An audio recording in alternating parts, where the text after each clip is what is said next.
Hello friends, আজকে আমি আপনাদের সাথে যে বিষয়টি শেয়ার করব সেটা হচ্ছে আজকে আমার ওয়াইফ খুব অসুস্থ। ভোর হওয়ার আগে আগেই সে এত বেশি মাথা ব্যথায় কষ্ট পাচ্ছিল, তখন বাধ্য হয়ে আলো ফোটার আগেই তাকে নিয়ে বের হতে হয়েছে। আপনারা দেখতেছেন যে বৃষ্টিও ছিল, প্রচুর পরিমাণ বৃষ্টি ছিল। এই বৃষ্টির ভিতরেই ওকে নিয়ে সে হসপিটালে রওনা দিয়েছে। আপনারা ইতিমধ্যে জেনে থাকবেন সে প্রেগনেন্ট, 8 মাস চলছে তার। তো আজকে এত পরিমাণ পেইন করতেছিল তার মাথায়, মাথা ব্যথার জন্য সে সারা রাত ঘুমাতে পারেনি। অবশেষে তাকে নিয়ে আমি দেরি না করে দ্রুত 8 দিন হসপিটালে চলে গেলাম। অবশ্যই 8 দিন হসপিটালে ওকে দেখাচ্ছি শুরু থেকেই।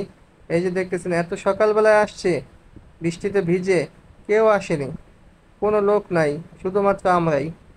এখানে আসার পর জানতে পারলাম ডাক্তার নাকি এত সকাল সকাল আসবে না, তারা সকাল 8টা বাজে আসবে। তো যাই হোক, আমরা অনেকক্ষণ পর্যন্ত অপেক্ষা করলাম। অবশেষে ডাক্তার আসলো।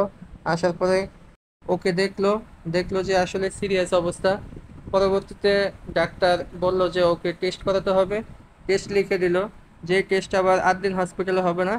এটার জন্য বলল যে পদ্মা ডায়াগনস্টিক সেন্টার, সেখানে নিয়ে যেতে বলল। আর টেস্টটা দিয়েছিল কি সেটা আপনাদের কিছুক্ষণ পরে বলছি। টেস্ট করানোর জন্য যখন আমরা রওনা দিয়েছি, দেখি যে প্রতিমধ্যে অনেক বৃষ্টি, খুব বৃষ্টি। বৃষ্টির জন্য থেমেছিলাম। তো আমরা পদ্মা ডায়াগনস্টিক সেন্টারে চলে এসেছি। ওকে যে টেস্টটা লিখে দিয়েছিল সেটা হলো এমআরআই অফ ব্রেন, মানে ব্রেনের এমআরআই করতে বলেছিল। পরবর্তীতে এখানে আসলাম। আসার পরে কাজ সম্পন্ন করে আমরা রওনা দিলাম। ততক্ষণে সন্ধ্যা হয়ে গিয়েছে।